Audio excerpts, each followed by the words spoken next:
ભરૂચની જાડેશ્વર ચોકડીથી શુકલતીર્થ જનોર રાજ્ય ધોરીમાર્ગ ઉપર રેતી ભરેલા વાહનોની અવરજવરથી જ રેતીના થળ જામી ગયેલા છે, તેને ચોમાસા પૂર્વે દૂર કરવા જરૂરી બન્યા છે। આ રોડ પર વાવાઝોડાના કારણે વર્ષો જૂના વૃક્ષોનું પણ સમારકામ કરી અકસ્માતો નિવારવામાં આવે તે જરૂરી બન્યું છે। નદીને જોડતા આજુબાજુના ગામોના ખેડૂતોના વરસાદી કુદરતી કાંસનું વર્ષોથી પુરાણ થયેલા હોય ખેડૂતોના ખેતરો, તળાવ અને સરોવરોમાં ફેરવાતા રહે છે, તેનો ઝડપી નિકાલ માટે કાંસનું સમારકામ ખૂબ જરૂરી બન્યું છે।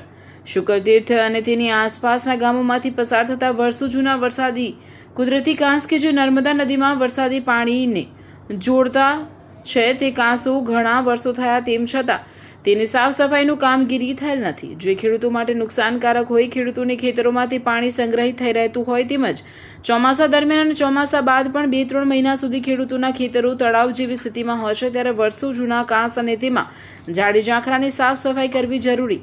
કરજણ, કરમાલી, સિધોત, અંગારેશ્વર, નિકોરા તેમજ કડોદ, નવા શુકલતીર્થ, તવરા, જનોર વગેરે ગામોના વરસાદી કુદરતી કાંસ અને તેનું સમારકામ થવું જરૂરી છે।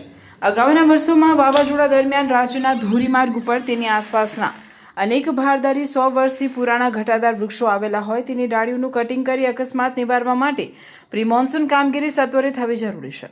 ચોમાસા પૂર્વે જવાબદાર પ્રશાસન તરફથી થતી ડિઝાસ્ટર મેનેજમેન્ટ હેઠળ થતી કામગીરી ક્યારે થશે તે પ્રશ્નો જનમાનસ પર ઉદ્ભવી રહ્યા છે।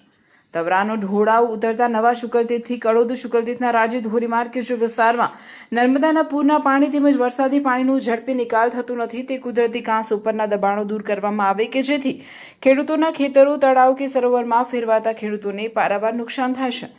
હાલમાં પણ ઘણા ખેડૂતોના ખેતરો પાણીના નિકાલ ઝડપી નહીં થવાના કારણે બંજર બની ગયા છે, તેનાથી ખેડૂતો દુઃખી અને પરેશાન છે, ત્યારે પ્રી મોન્સૂન કામગીરી જલ્દી હાથ ધરવામાં આવે તે આવશ્યક છે।